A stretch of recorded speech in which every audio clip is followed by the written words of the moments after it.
യേശുവെ സ്വസ്ത്രം, യേശുവെ നന്ദി, പരിശുദ്ധ ദൈവമാതാവേ നന്ദി, സ്വസ്ത്രം. എൻ്റെ പേര് ക്ലീറ്റസ്.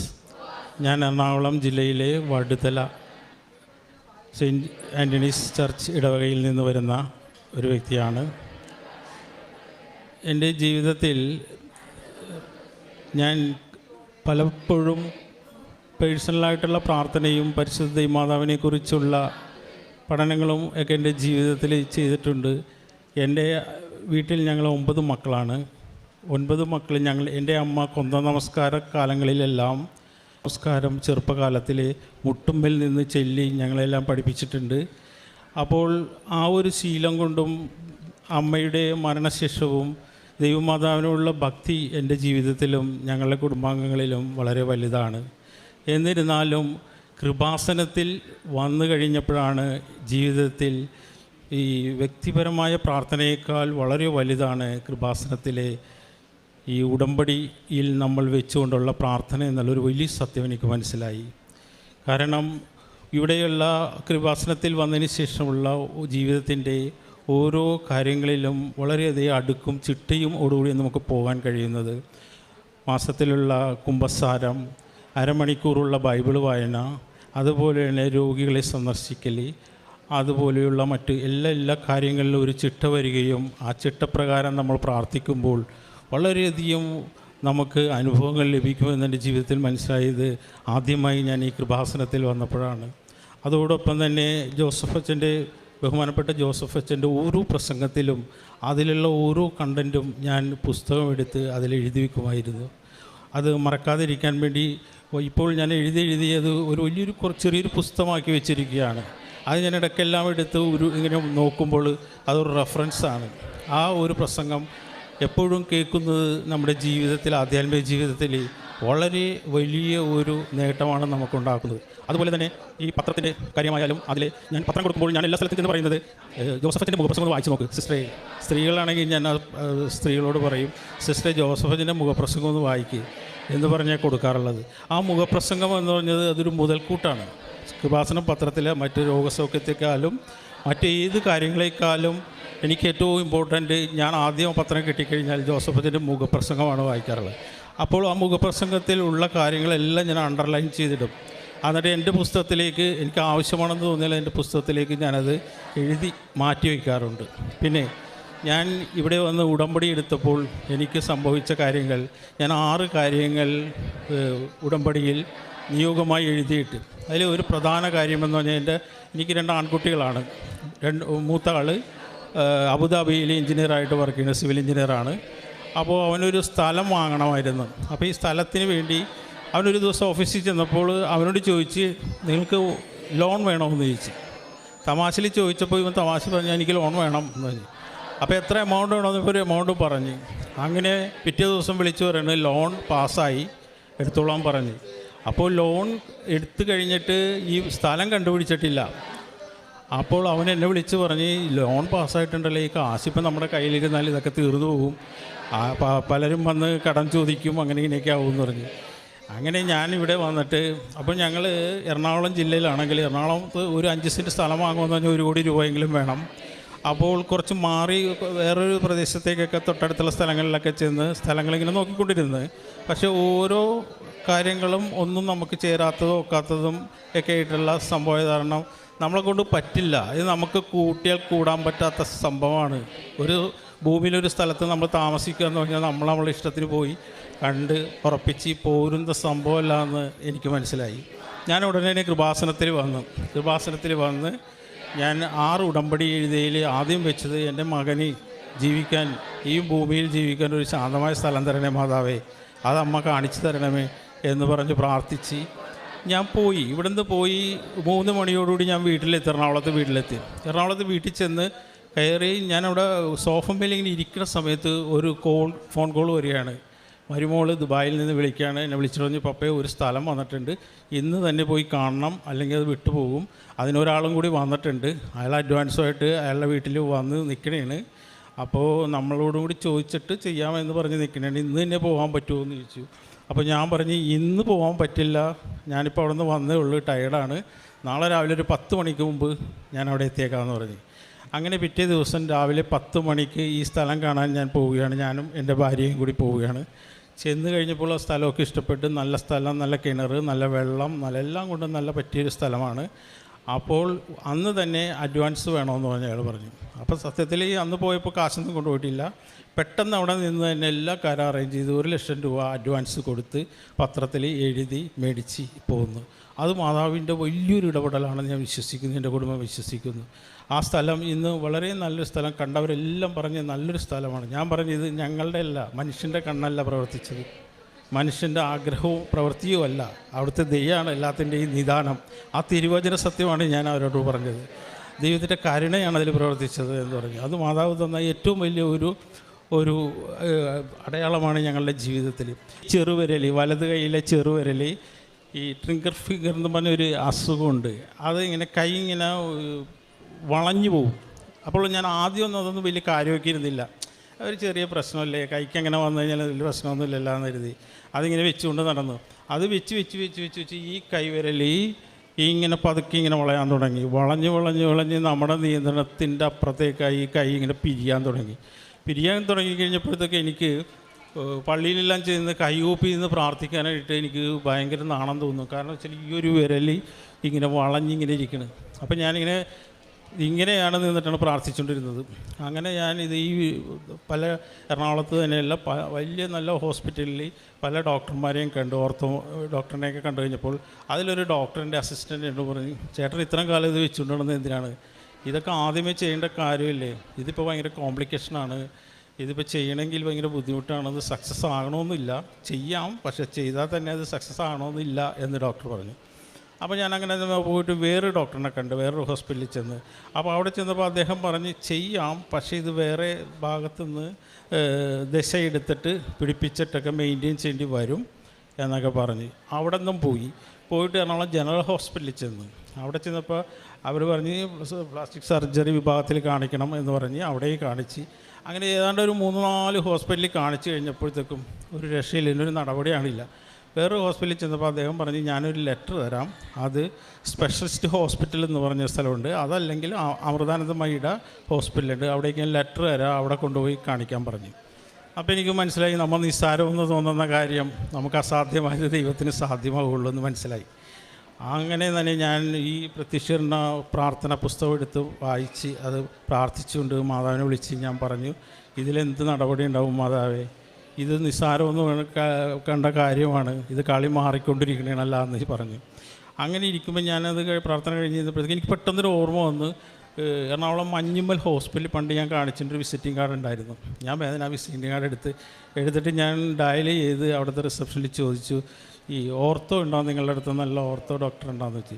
അപ്പോൾ ഇവിടെ ഓർത്തോ ഡോക്ടർ ഉണ്ട് നല്ലത്, അത് കൂടാതെ ഒരു വിസിറ്റിങ്ങിന് ഒരു ഡോക്ടർ വരും, അദ്ദേഹം നല്ല വിദഗ്ധനായൊരു ഡോക്ടറാണ്, ഇന്ന് ഉച്ചയ്ക്ക് 2 മണിക്ക് അദ്ദേഹം ഉണ്ട്, ആഴ്ചയിലൊരു ദിവസം അദ്ദേഹം വിസിറ്റിങ്ങിന് വരാറുള്ളത്, ഇന്ന് ഉച്ചയ്ക്ക് 2 മണിക്കുണ്ടെന്ന് പറഞ്ഞു.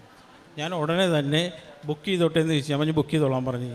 അങ്ങനെ ഉടനെ തന്നെ ഞാനവിടെ ചെന്ന് അദ്ദേഹത്തിനെ കണ്ട്, ഒരു ചെറുപ്പക്കാരനായ പയ്യനായിരുന്ന ഡോക്ടർ, അദ്ദേഹം എന്നോട് പറഞ്ഞ് ഇത് കുഴപ്പമില്ല, നമുക്ക് മാറ്റിയെടുക്കാം, ഇത്തിരി കൂടുതലായി പോയിട്ടുണ്ട്, ഇത്തിരി വളവ് വന്നു പോയി, എന്നാലും കുഴപ്പമില്ല, ഞാൻ ശരിയാക്കി തരാം, പക്ഷേ ഇത് ഈ ഹോസ്പിറ്റലിൽ ചെയ്യാൻ പറ്റില്ല, എറണാകുളം കിൻഡർ ഹോസ്പിറ്റലുണ്ട്, അങ്ങോട്ട് വരണം, അവിടെ വെച്ച് ചെയ്തു തരാമെന്ന് പറഞ്ഞ്.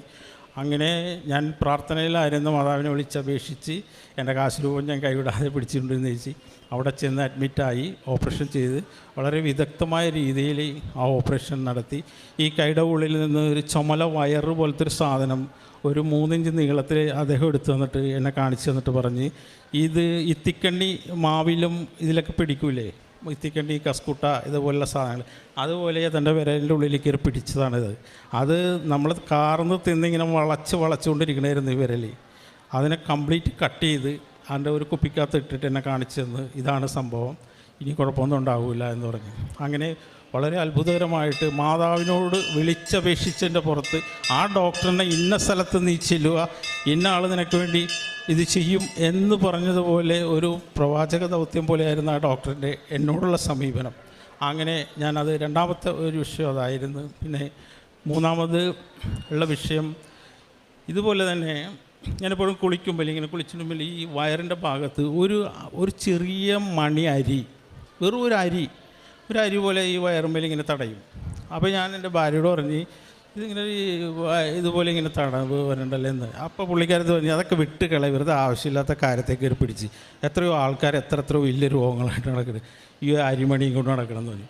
അപ്പോൾ ഞാൻ അത് ഓക്കെ, അങ്ങനെ അരിമണി അത് വിട്ട് കളഞ്ഞ്, നമുക്കതൊരു വിഷയമല്ല. പക്ഷേ ഞാനിവിടെ വന്ന് ഉടമ്പടി വെച്ചപ്പോൾ അതും കൂടി വെച്ചിട്ടുണ്ടായിരുന്നു. ഈ ഉദരത്തിലുള്ള ഒരു അരിമണി പോലെ ഉണ്ട്, അതെന്താണെന്ന് അറിയില്ല മാതാവേ, അതിനൊരു പരിഹാരം കാണിച്ചു തന്നെ എന്ന് പറഞ്ഞു. ഇത് പറഞ്ഞ് ഞാൻ വീട്ടിൽ ചെന്ന് 3 ദിവസത്തിനുള്ളിൽ ഈ അരിമണി വലുതാകണങ്ങട് വലുതായി ഒരു മുഴ പോലെ വന്ന് ചുമന്ന് തുടുത്ത് അതൊരു കളറായി വന്നു. ഉടനെ ഹോസ്പിറ്റലിൽ ചെന്നു, ഡോക്ടറിനെ കണ്ട്. അപ്പോൾ ഡോക്ടർ പറഞ്ഞ് ഇത് പേടിക്കാനുള്ള രോഗമൊന്നുമല്ല, പക്ഷേ ഇത് നമ്മുടെ ശരീരത്തിലെ ഈ സ്കിന്നിനകത്തുള്ള ഈ ഒരു ഗ്രന്ഥിയുണ്ട്, ഈ ഓയിൽ പുറപ്പെടുവിക്കുന്നത്, അത് അടഞ്ഞു പോകുമ്പോൾ ഇത് സംഭവിക്കും. പക്ഷേ ഇതിന് വേറെ റെമഡിയൊന്നുമില്ല, ഇത് ഓപ്പറേഷൻ ചെയ്ത് തന്നെ കളയണം. അതല്ലെങ്കിൽ വീണ്ടും നമുക്കിപ്പോൾ ആൻറ്റിബയോട്ടിക് കൊടുത്തു കഴിഞ്ഞാൽ അത് പോകും, വീണ്ടും അത് വരുമെന്ന് പറഞ്ഞ്. അപ്പോൾ ഞാൻ പറഞ്ഞു അങ്ങനെയാണെങ്കിൽ ഓപ്പറേഷൻ തന്നെ നടത്താമെന്ന് പറഞ്ഞു. അപ്പോൾ എന്നോട് എൻ്റെ മോൻ പറഞ്ഞ് ഇത് ഒരു സെക്കൻഡ് ഒപ്പീനിയൻ എടുക്കാൻ വേറെ ഡോക്ടറിനെ കൂടി കാണിക്കണം എന്ന് പറഞ്ഞു. അപ്പോൾ ഞാൻ പറഞ്ഞ് ശരി, വേറെ ഹോസ്പിറ്റലിൽ പോയി ഒരു സർജനെ കണ്ട്, അദ്ദേഹം സെയിം അഭിപ്രായം തന്നെ പറഞ്ഞത്. അദ്ദേഹം അത് പറഞ്ഞ് അങ്ങനെ ഒരു ദിവസം ബുക്ക് ചെയ്ത് അത് ഈ പറഞ്ഞ പോലെ വിദഗ്ധമായിട്ട് ഓപ്പറേഷൻ ചെയ്ത് വളരെ നിസ്സാരമായിട്ട് അത് എടുത്ത് കളഞ്ഞു. എനിക്ക് രണ്ടാമത്തെ മകൻ മൂത്ത മകനേക്കാൾ 13 വയസ്സ് പ്രായം താഴെയാണ്. അവൻ ബിടെക് സിവിൽ എഞ്ചിനീയർ ചെയ്തുകൊണ്ടിരിക്കുകയാണ്.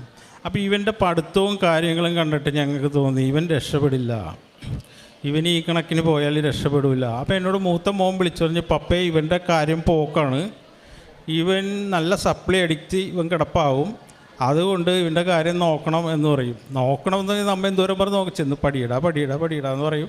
എന്ന് പറഞ്ഞാൽ അവനവിടെ നിൽക്കുക, അങ്ങനെന്ന് കുറച്ച് കഴിയുമ്പോൾ ഉറങ്ങണം. അപ്പം ഞാൻ ആലോചിച്ച് ഇത്രയും ഇതായിട്ട് പിള്ളേരൊക്കെ ഇന്ന് തലകുത്തി പഠിക്കണേ, ഇവൻ ഒരു ഉത്തരവാദിത്വം ഇല്ലാതെ കിടക്കണം. അപ്പം ഞാൻ കരുതിയത് ശരിയാവില്ല. അങ്ങനെ ഞാൻ ഇവിടെ വന്നിട്ട് ഞാൻ ഇവിടെ ചില ബ്രദർമാരെ കണ്ടിട്ട് അച്ഛനെ കാണാനുള്ള കാര്യം ചോദിച്ചപ്പോൾ പറഞ്ഞു അത് എന്തിനാണ് ഈ നിസ്സാര കാര്യങ്ങൾക്ക് വേണ്ടി പിന്നെ ഈ അച്ഛനെ കാണണം, എന്തോരം രോഗികൾ ഇവിടെ അച്ഛനെ കാണാൻ പറ്റാതെ വിഷമിച്ച് നിൽക്കണം. അപ്പോൾ ഞാൻ ആലോചിച്ചപ്പോൾ അത് ശരിയാണ്, നമ്മളൊരു ചെറിയ വിഷയമായിട്ട് അച്ഛൻ്റെ അടുത്ത് വന്ന് കാണുവാന്നൊക്കെ പറഞ്ഞാൽ ഞാൻ പറഞ്ഞ് ശരി വേണ്ട എന്ന് പറഞ്ഞ് ഞങ്ങൾ ഇവിടെ നിന്ന് മാതാവിനോട് കാര്യം പറഞ്ഞ് പോയി പ്രാർത്ഥിച്ച്. പക്ഷേ വളരെ വിദഗ്ധമായിട്ട് അവൻ റിസൾട്ട് വന്നപ്പോൾ നല്ല മാർക്കോടുകൂടി പാസ്സായി. ഇത് സത്യം പറയാൻ ഞാൻ പരിശുദ്ധ കൃപാസനം മാതാവിൻ്റെ അനുഗ്രഹം ഒന്നുകൊണ്ട് മാത്രമാണ് ഇത് കിട്ടിയത്. അതല്ലെങ്കിൽ അവൻ ബിടെക് പാസ്സായി ഞങ്ങൾ കാണില്ലായിരുന്നു, അത് ഒരു വലിയ കാര്യം. പിന്നെ എംടെക് പാസ്സായ എൻ്റെ മരുമോൾ ദുബായിലുണ്ട്. അപ്പോൾ ഇവിടുന്ന് എംടെക് പാസ്സായി കല്യാണം കഴിഞ്ഞ് പോയുള്ളൂ, ജോലിക്ക് വേണ്ടി ഇങ്ങനെ നടക്കിയിരുന്നു. അതും ഞാൻ ഉടമ്പടിയിൽ വെച്ച് നല്ലൊരു ജോലി മാതാവ് കൊടുത്ത് അനുഗ്രഹിച്ച്, അതുപോലെ മോന് ഒരു നല്ല ജോലി മാറി കിട്ടുവാനായിട്ടും സഹായിച്ച്, ഇത്തരം വലിയ വലിയ കാര്യങ്ങൾ പരിശുദ്ധ മാതാവ് ഞങ്ങളുടെ കുടുംബത്തിന് ചെയ്തു തന്ന് ഇതിന് 1000 നന്ദി അർപ്പിക്കുന്നു. പിന്നെ കാരുണ്യ പ്രവൃത്തി എന്ന് പറഞ്ഞാൽ ഞാൻ എറണാകുളം ജനറൽ ഹോസ്പിറ്റലിൽ എല്ലാ മാസവും ഒരു 10-15 ചോറ് വെച്ച് ഞങ്ങൾ കൊടുക്കും. പിന്നെ രോഗികളായി കിടക്കുന്ന ആളുകളെ ഞങ്ങൾ സന്ദർശിക്കാറുണ്ട്, എന്തെങ്കിലുമൊക്കെ അവർക്ക് സഹായം, മെഡിസിൻ വാങ്ങാനുള്ള സഹായം കാര്യങ്ങളൊക്കെ കൊടുക്കാറുണ്ട്. അങ്ങനെയുള്ള കാര്യങ്ങളാണ് ചെയ്യാറുള്ളത്. പിന്നെ ആത്മീയ ജീവിതത്തിൽ ഒരുപാട് വ്യത്യാസം വന്ന്, ഞാൻ കൃപാസനത്തിൽ വന്നതിന് ശേഷം ഒത്തിരി കാര്യങ്ങളിൽ വ്യത്യാസം വന്ന്, അച്ഛൻ്റെ തെതവും എന്ന് പറഞ്ഞൊരു പുസ്തകം ഞാൻ വാങ്ങാനിടയായി. ഇത്രയുള്ളൊരു പുസ്തകമാണത്, ഒരു ബൈബിളിൻ്റെ കനമുണ്ട്. ഞാൻ ഈ പുസ്തകം വളരെ സാവധാനം വായിക്കും തോറും എനിക്കിങ്ങനെ വളരെയധികം അച്ഛൻ്റെ ജീവിതത്തിൻ്റെ ഇത് വായിക്കുമ്പോൾ ശരിക്കും പറഞ്ഞാൽ ജോസഫ് അച്ഛൻ പറഞ്ഞ ഒരു ദൈവപുരുഷനാണ്. അത്രയും എനിക്ക് അച്ഛനോടുള്ള ആ സ്നേഹവും, അച്ഛനോടുള്ള സ്നേഹം കൃപാസനത്തിനോടുള്ള സ്നേഹമാണ്, കൃപാസനത്തിനോടുള്ള സ്നേഹം അച്ഛനോടുള്ള സ്നേഹമാണ്.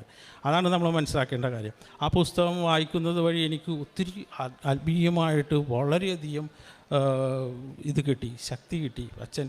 അതുപോലെ തന്നെ ഈ അച്ഛൻ്റെ ഓരോ ടോക്കുകളും അതിൽ പ്രത്യേകം എടുത്ത് മാർക്ക് ചെയ്ത് അല്ലെങ്കിൽ ഞാൻ പുസ്തകത്തിൽ എഴുതി വെക്കാറുണ്ട്. അങ്ങനെയൊക്കെ ആത്മീയമായിട്ട് എനിക്ക് വളരെയധികം ശക്തി ലഭിച്ചിട്ടുണ്ട്. ഇതെല്ലാം കൃപാസനത്തിൽ നിന്ന് നേടിയതാണ്. ഇതിനെല്ലാവരും 1000 നന്ദികൾ അർപ്പിച്ചുകൊണ്ട് നന്ദി. കരങ്ങളടിച്ച് നമുക്ക് ദൈവത്തിൻ്റെ നാമം മഹത്വപ്പെടുത്താം. വടുതലയിൽ നിന്ന് വന്ന ഇക്ലീറ്റസ് എന്ന സഹോദരൻ നമ്മളോട് പറഞ്ഞ സാക്ഷ്യങ്ങളിൽ ഏറ്റവും ശക്തമായിട്ടുള്ള സാക്ഷ്യമെന്ന് പറയുന്നത്, മകന് ഒരു സ്ഥലം മൂത്ത മകന് വാങ്ങിക്കേണ്ട ഒരു ആവശ്യമുണ്ടായിരുന്നു. അപ്പോൾ എറണാകുളം സൈഡിൽ നമുക്കറിയാം പ്ലോട്ടിനൊക്കെ ഒത്തിരി വിലയാണ്. അതായത് ക്രോർസ് മുതൽ മുടക്കിയാൽ മാത്രമേ ഉള്ളൂ കുറച്ച് ഭൂമി നമുക്ക് കൈവശപ്പെടുത്താൻ പറ്റുള്ളൂ. അപ്പോൾ അങ്ങനെ ഒരു അവസ്ഥയിൽ ദൈവമാതാവിൻ്റെ സന്നിധിയിൽ ഈ വിഷയം സമർപ്പിച്ച് പ്രാർത്ഥിച്ചപ്പോൾ ദൈവമാതാവ് ഒരു പ്ലോട്ട് ഇവിടെ നിന്ന് പുതുക്കി ഇറങ്ങിയ സമയത്താണ് അങ്ങനെ ഒരു പ്ലോട്ട് മുമ്പിൽ കൊണ്ടുവന്നത്. പക്ഷേ അതിനും ഇവരെ കൂടാതെ ഉണ്ടായിരുന്നു. പക്ഷേ ദൈവമാതാവ് ഇവർക്ക് തന്നെ അത് എത്ര കുറഞ്ഞ വിലയ്ക്ക് അത് വാങ്ങിക്കാൻ പറ്റി. എറണാകുളത്ത് തന്നെ വാങ്ങിക്കാൻ പറ്റി. എറണാകുളത്തല്ല, ഇത് അങ്കമാലി കറുകുറ്റി പഞ്ചായത്തിലാണ്. ഒരു 4.5 ലക്ഷം രൂപയ്ക്ക് ഒരു സെൻറ്റ് വെച്ചിട്ട് 10 സെൻറ്റ് സ്ഥലം കിട്ടി. അതുപോലെ തന്നെ രണ്ടാമത്തെ സാക്ഷ്യം പറഞ്ഞത് ഇപ്പം നമ്മുടെ കൂടെ നിൽക്കുന്ന ഈ സഹോദരൻ്റെ എൻ്റെ സാക്ഷ്യമാണ്. അതായത് ട്രിഗർ ഫിംഗർ എന്നൊരവസ്ഥയുണ്ടായിരുന്നു. അപ്പോൾ ആദ്യം അത് കാര്യമാക്കിയില്ല. പിന്നീട് അത് ഡെയിലി ആക്ടിവിറ്റീസിനെയൊക്കെ ബാധിക്കാൻ തുടങ്ങിയപ്പോൾ എന്തെങ്കിലും ചെയ്യണമെന്ന് തോന്നി. പക്ഷേ എങ്ങോട്ട് പോകണമെന്നറിയില്ല. പക്ഷെ നമുക്കറിയാം മരിയൻ ഉടമ്പടിയിൽ നമ്മൾ വിഷയം സമർപ്പിച്ച് പ്രാർത്ഥിക്കുമ്പോൾ ജോഷുവ 3:4 പ്രകാരം ഒരു പുതിയ ജീവിത വഴി, അത് ഉടമ്പടി പ്രകാരമുള്ളൊരു വഴി തുറന്നു കിട്ടും. അങ്ങനെ പെട്ടെന്നാണ് ദൈവമാതാവ് ഇവരെ ഓർമ്മിപ്പിക്കുന്നത്. ഞങ്ങൾ മഞ്ഞമ്മിൽ പോയ ഒരു വിസിറ്റിംഗ് കാർഡ് കയ്യിലുണ്ടല്ലോ, അതൊന്ന് എടുത്ത് വിളിച്ചേക്കാം. അങ്ങനെ ആ ഒരു സർജറി വിജയകരമായിട്ട് പൂർത്തിയാക്കുകയും ഇപ്പോൾ ആ വിരലിന് യാതൊരു പ്രശ്നവും ഇല്ല എന്നാണ് നമ്മളോട് സാക്ഷ്യത്തിൽ പറഞ്ഞത്. അതുപോലെ തന്നെ ബിടെക് പഠിക്കുന്ന മകൻ ഒന്നും പഠിക്കാതെ ഒരു ഉഴപ്പുന്നൊരവസ്ഥയിലായിരുന്നു. പക്ഷേ ആ മകന് ഉന്നത വിജയം നൽകി ദൈവമാതാവ് അനുഗ്രഹിച്ചു. മരിയൻ ഉടമ്പടി വഴിയായിട്ട് ഈ കുടുംബത്തിൽ ലഭിച്ച ചെറുതും വലുതുമായിട്ടുള്ള എല്ലാ അനുഗ്രഹങ്ങൾക്കും ഒരിക്കൽ കൂടി കരങ്ങളടിച്ച് നമുക്ക് ദൈവത്തിൻ്റെ നാമം